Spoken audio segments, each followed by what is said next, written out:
What is going on, SHIPIT Nation YouTube station? We are back Saturday morning / afternoon, depending on where you reside. We're talking some NBA basketball here. First of all, shout out to my boy Ham. Ham will be taking care of the slate plan today, and I will be switching with him, and I'll be handling the slate plan tomorrow. I will still obviously be doing this video. A little bit of a technical difficulty on my end, a little user error.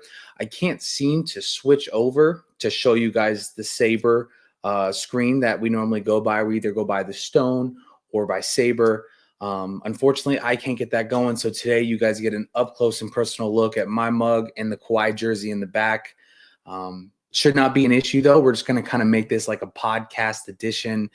You guys don't want to stare at me for the next 20 minutes. So go ahead, just turn up the volume. Listen, I'm going to be going through the slate from my other screen that I can't seem to get on here, going through Sabre and going through these 7 games tonight on DraftKings. Very interesting slate. I'm going to try and do these videos a little bit earlier. Sometimes I do these videos a little bit later in the afternoon, and I'm kind of reiterating what I'm kind of talking about on the slate plan. So we're trying a new thing here today. Trying to get this information out, really give you guys kind of a first glance, first peek at what this slate is going to look like, give you guys a couple of hours to digest this information. And then over the next couple of hours, as the slate plan finalizes and we get some solidified injury news, rankings where I believe these games will be better to stack and have some better options. But nonetheless, we have to talk about this one kind of starting off the top. We have no Jalen, no Chet tonight. And then Wiggins is also questionable. This is going to bring a 11-5 Shai Gilgeous-Alexander into the mix, as well as $6,900 Hartenstein. And if Wiggins was to miss, I think Dort will get some extra run at sub 5K at 4,900, regardless of the Wiggins news. But I think you give him an extra bump if Wiggins is ruled out. I'll keep it simple. It's really just going to be those 3 options for me. We're going to get to it in a little bit, but I believe there's going to be plenty of value with the Zion news that he is out, as well as the Messi news. Not necessarily important for us to play, but it's going to open up some other value options, as well as what I believe on a back-to-back for the Denver Nuggets. We'll have some injury news that will definitely present us some value. So I do like Shai today here. Looks like the early run of ownership, it's going to be around that 15 to 20% number, maybe a little lower than 15. So we'll call it 14 to 18%. Definitely an interesting spot here, though, at 11.5 with no Chet, obviously, which bumps his fantasy production and his usage, but then no Jalen as well is going to make it really intriguing for me. From the Detroit side, not a ton I love. I mean, we obviously know that the Thunder are fantastic on the defensive side of the ball, essentially in all categories. But we're kind of waiting to see what this looks like with no Chet and no Jalen.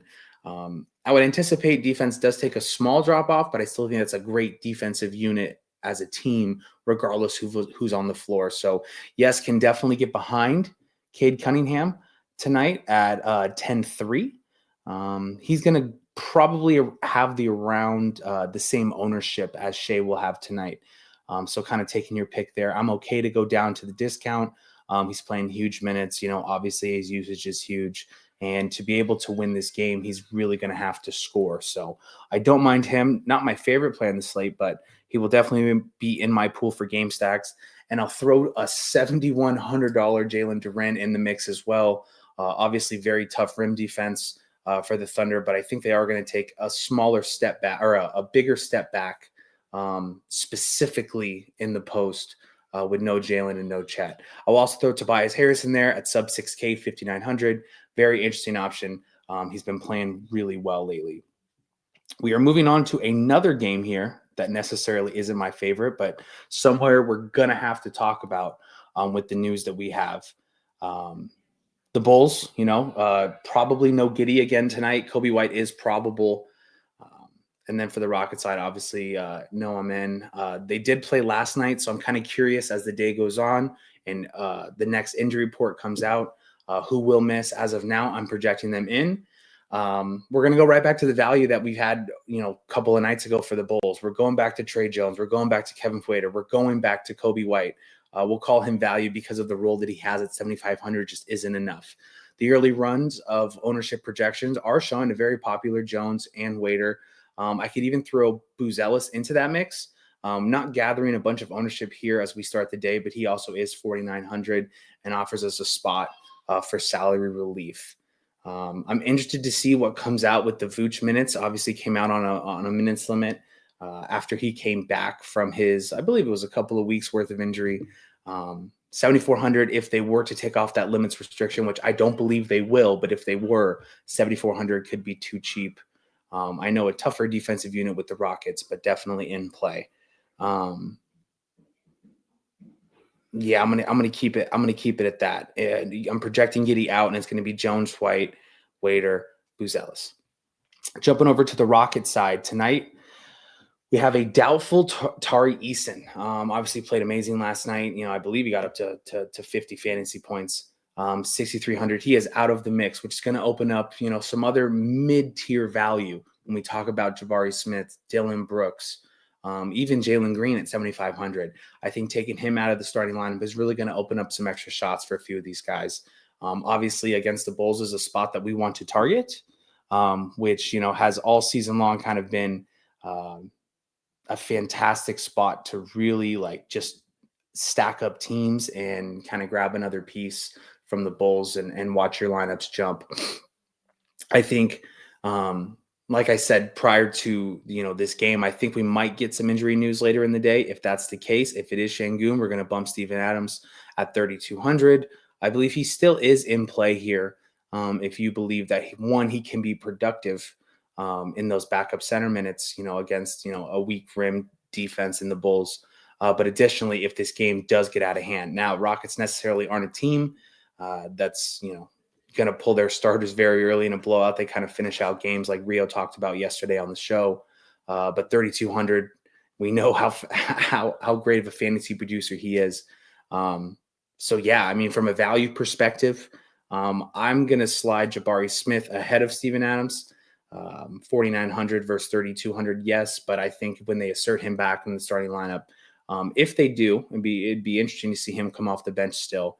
But if they do that, 4,900, fantastic spot for him. Dylan Brooks at 5K, great spot. Yes, he is 5K, but somebody's going to have to shoot and run a gun against these Bulls. And then Jalen Green at 7,500. Yes, obviously kind of the upper mid-tier, if you will. But even with Fred VanVleet back, he is still taking over that point guard role and getting his shot. So I do like him there. Here's a game with two teams that played last night in Miami and Memphis. This game is actually going to be at the bottom of my list today with the 228 total and Memphis favored by 8. I'm interested to see what they do here. We'll lead off the top with two huge value options. We saw Jaime Hawkins inserted into the starting lineup yesterday over Davion Mitchell, 3,500. He did not produce great, but he played minutes into the 30s. 3,500 for him would just simply be too cheap, especially in this matchup versus Memphis that's up and down. I think this matchup would be great for him. He will be a very popular play as our early runs are showing him between 40 and 45% ownership. I agree with it. I think it's going to be good chalk today, 3,500. And then another piece, which I'm not necessarily in love with, unless we get news about some Bain missing or Jaw missing, would be Scottie Pippen Jr. 3,700. Yes, he's been getting the minutes over the last few games. Yes, he's been producing. And yes, for those minutes and production, 3,700 is just too cheap. I definitely like Hawkes more than that at 3,500. So if the ownership is going to be similar and I had to make a decision, I'm definitely going Hawkes. I think as the day progresses, though, we're going to get some clarity on the situation. And if he was to miss, or if Ja and Bain were to miss, Scottie Pippen is going to be at the top of my list as far as value goes. And then not only that, but good chalk. You can absolutely make cases for Tyler Hero and Bam in this spot. I mean, they had a tough matchup last night against Boston. They went from Miami to Memphis.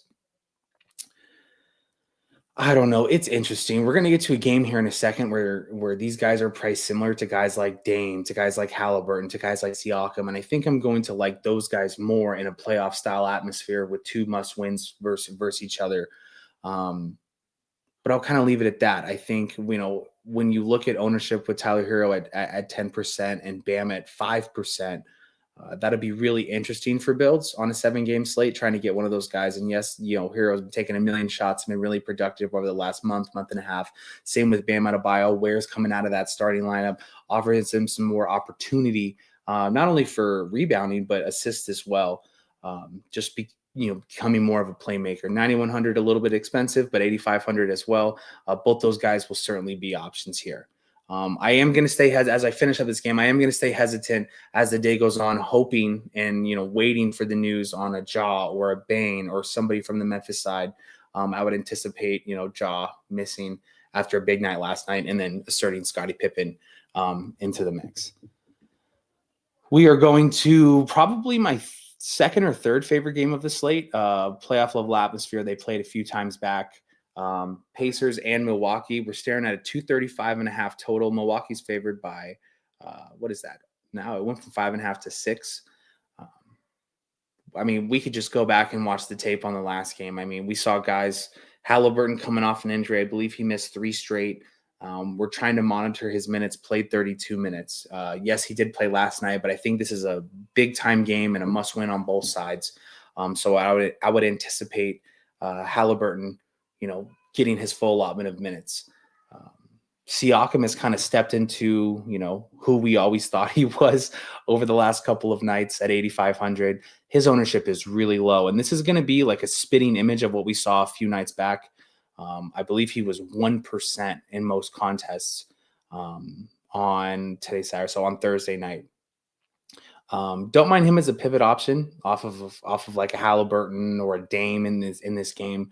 But 8,500 is a real tag. And I think I'm much more comfortable going to like a Halliburton, because this is going to be a spot where I'm going to want to kind of get mini stacks or game stacks, as it is going to be a playoff atmosphere. Yes, in these playoff atmospheres, sometimes we kind of find ourselves, falling in love with the game and defense really takes priority. But I don't think this will hold in that matchup. So for that reason, I'm only really looking at 3 Pacers, and I will label them Halliburton, Turner, then Siakam. And then jumping over to the Bucks side, playoff level atmosphere. We've seen what Giannis has done against this team over the past 2 seasons. 11-8. Yes, he's been kind of disappointing over the last week or two as far as what his salary is and what his actual fantasy production is. But I think this is still a really good spot. Yes, almost 12K at 11-8. And yes, you're going to have to make that decision between Shea and him. I think it's Giannis. I think he offers the triple-double upside. I think in a matchup like this, he's going to take over the game, having it be a must-win. So I like Giannis. Dame also produced really well in this matchup at low ownership a couple times ago. We're looking at about 4 to 8% ownership as of right now. If I had to dial it in, 9,200, I believe that is also a good option. But probably like my favorite sneaky mid-tier value is Brook Lopez at 5,500. He plays big minutes when they need to play. And, he's had, 2 decent nights. He had a great night. What was it? 2 nights ago? Last night. At 5,500. I think it was 2 nights ago. I apologize. But 5,500 for him, if he's going to play somewhere between 31 and 35 minutes, outstanding spot for him. I'm going to go right back to the well. We played him a couple nights ago, had him in the core at 5%, somewhere between 6 and 7x value in that spot. I believe he has similar upside here. Really like him, especially when game stacking this game. It's going to offer us an opportunity to get a $5,500 player that offers us upside, that's going to play huge minutes at low ownership. And I think this is a great way to get different when game stacking this game. Moving on to what's going to be my favorite game of the night, and pretty self-explanatory. We have the Pelicans and the Spurs, 238, or what is that? 238 total. The Pelicans are staring at a 7-point spread, 6-point spread, I believe that will come down as we just got the news on Zion and Misi stepping out of this game. Kind of anticipated something, but didn't anticipate it this early. Man, the Spurs, since losing Fox, since losing Wemby, have just absolutely gone off a cliff from the defensive side of things over the last month, prior to last night's game where they gave up like 142 or whatever to Charlotte. They were giving up over the last month an average of just under 130 total points a game. I believe that this is a scenario that we can attack every single time they are on the slate until this season ends. They just aren't playing defense, and that bodes really well for fantasy production, obviously. I'm going to keep this one really simple on the Pelican side. Essentially, everybody can be in play. Jose Alvarado would probably be my favorite at 4,500. That'll help us kind of, get these studs that we're talking about with Giannis and Shea and Cade into your lineups. But he will be my favorite. And then now with the Zion news, Trey Murphy's going to step right into the mix. 7,500 for him tonight. He's going to project for somewhere in the 40s, I believe. But again, I mean, the Pelicans have a team total of 122 points tonight. The Spurs just gave up 140 something to the Charlotte Hornets. This is an outstanding spot for all of these Pelicans. Kelly Olynyk's back in the mix, obviously 5,100.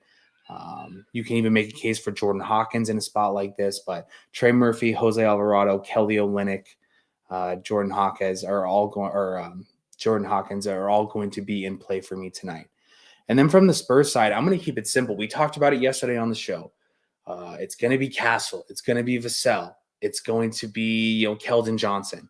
Specifically like Keldon Johnson a little bit more tonight, coming off the back-to-back. We've seen spots like this over the last, really the whole season, but specifically over the last couple of months on back-to-backs. He really finds himself getting a few extra minutes, getting a few extra shots. And I believe that's a great source of value tonight. Yes, Castle and Vassell together, I think, is a great combo moving forward. If we look at what they did last night, Vassell took 16 shots, Castle took 17, and then throw Keldon Johnson in the midst. He took 11 shots in 22 minutes.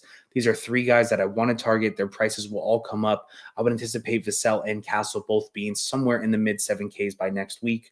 And so let's take advantage of it while we can. Early ownership shows them about 25% for Castle, and then 15-20% for Vassell, with 12% on Keldon Johnson. If game stacking, I don't hate that if you're kind of going the mid-tier build, going Castle, going Vassell, going Keldon Johnson. You feel a lot more comfortable with 2 out of 3, specifically Castle and Vassell. But if you're confident in Keldon Johnson getting a few extra minutes, I don't think that takes away from Castle and Vassell. I think both these guys are going to continue to play huge minutes. I think that's a really good spot to target. I don't mind getting a couple Pelicans and running back with 2 or 3 of these Spurs guys. Very interesting thought. But yeah, we'll leave it at that, kind of keep it simple and easy. I mean, these are guys that we're going to want to target in a game. We're going to want a game stack. And as of right now, if the slate started, the ownership is not overboard. So let's take advantage of how bad the Spurs are, and then additionally how bad the Pelicans are. Couple games left here. We have the Knicks and the Warriors. This game's ranking out near the bottom of my favorite stacks as well. A 228.5, Golden State favored by 7. 7 or 8. We'll call it 8. Not much here, man. I mean, we obviously are going to talk about some Knicks with Brunson out. That's obviously going to throw Deuce McBride in, but DraftKings did a good job. 5,400. I mean, I think that's a very fair line for him. Yes, he'll still get some ownership, but I'm okay with that. But the real one here for me is going to be Cat. And if you decide to go him, it's going to the entire slate will hinge on how well he can produce. Taking Brunson off of the floor, having Cat under 10K at 9,900. Yes, not necessarily the best matchup. But I anticipate, Quentin Post to really get some playing time here as he is. He's going to be one of my go-to values in this game. But I think Cat can take advantage of that matchup. I think, Deuce McBride at 5,400 is going to be, popular. But also, I mean, if he has one of these games and plays, as we expect, low to mid 30s in minutes, 5,400 is a little too cheap for him. Yes, you can make a case for Bridges, OG, and Hart. I would rank them Hart, Bridges, and then OG. I think Jimmy and Draymond together are going to help me remember that this team is tough defensively. So I'm going to take a step back approach, but there are certain guys in here that we really have to consider. headlining with Cat and Deuce McBride. And then jumping over to the Warriors side, I don't have much that I love here. I mean, I will highlight Quentin Post at 4,100. And then as we kind of go down the list, I guess I could get behind a little Draymond. Yes, his price is up to 6,400. This just feels like a matchup, though, that, he's ready to play. At home, favored. They need to win basketball games. So I'm okay with Draymond. Steph, I think his price is very fair at 9,300. And then I think Jimmy Butler is very fair at 8K. Yes, secondary pieces you can get to if you want to get a few pieces from this game. But I will keep it simple. I'm looking to target Cat. I'm looking to target Deuce McBride. And I'm looking to target a $4,100 Quentin Post. As he will get some minutes, and we know that in good spots he can really, really score some points. Yes, we have the added foul trouble when he matches up against Karl Anthony Towns, but I think I'm okay with that 4,100. And this is kind of hinging upon what the last game we're going to talk about with the Denver News. If the News does not go our way and all these Denver guys are going to play, Quentin Post will be right in the wheelhouse for me on trying to get different from the field. Jumping over to the game that is tied second, third in my favorite game stacking situations. 238.5 total. Washington at Denver. Denver's favored by 12, 13 points here. The reason why I say 12, 13 and subject to change is we have some very interesting injury news here. They obviously played last night. They did stay at home, so not necessarily the craziest back-to-back. But we have injury stuff we have to talk about. I'm projecting Aaron Gordon out. He is doubtful right now. I'm projecting him out. And then we have questionable tags on Joker, Jamal Murray, and Michael Porter. I would anticipate one of these guys to sit. This season is winding down. This is where you rest your guys versus Washington, especially with them traveling to Denver. This game is later. It's 6 o'clock, so you would hope that you would have some news, but it is the Island game ending with most of the games starting an hour before.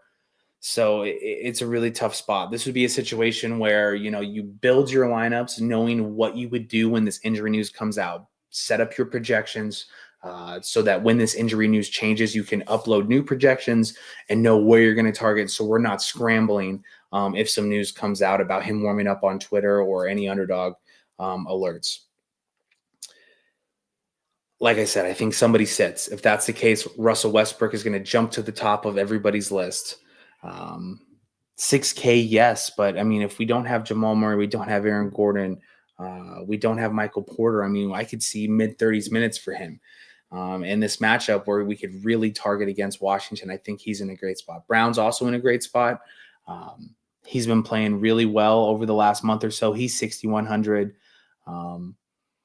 I think that the real decision is going to be, or not the decision, but what I anticipate is going to be either Joker or Murray missing this game. I don't think they're going to sit both of these guys together.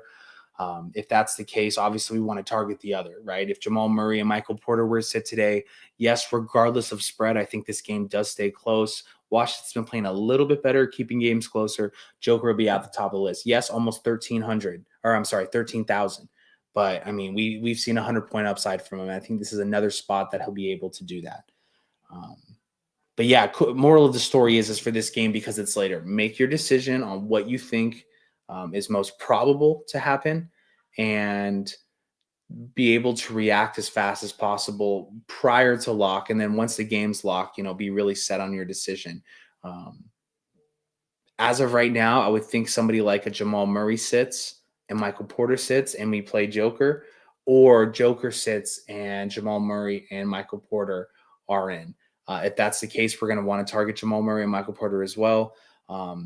But, the kind of perfect DFS spot is that all three of them sit and we're looking at whoever starts at center, whoever that may be, whether it's, Zeke or DeAndre Jordan, whoever it may be. And then getting to guys like Brown and Westbrook. That game will obviously stay closer. And if that's the case, we're going to want some run back pieces here for Washington. And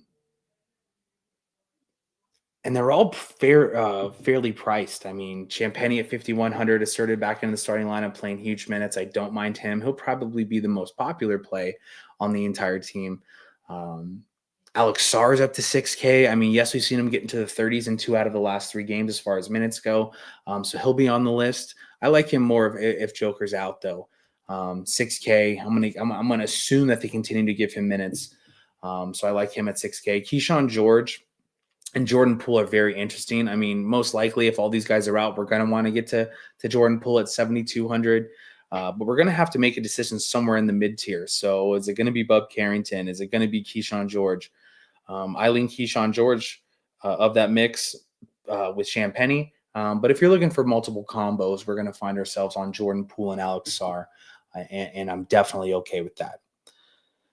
That's going to wrap up all 7 games, kept under 30 minutes. I apologize here. Kind of had to go to podcast form today, but nice little change up, keeping everybody on their toes. Like I said, we're going to have some injury news as the day goes on. You guys let us know in Discord whether or not you guys like this a little bit more.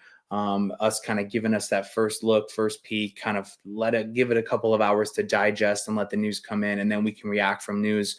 Go to Slate Plan, check it out, take a peek at the cores and ask questions in Discord, bounce them off ideas. I think this is something that if you guys like it, we'll continue to do. Once again, guys, I appreciate the watch. Appreciate you guys putting up with my technical difficulties over here. Good luck tonight in your contest, and let's ship it.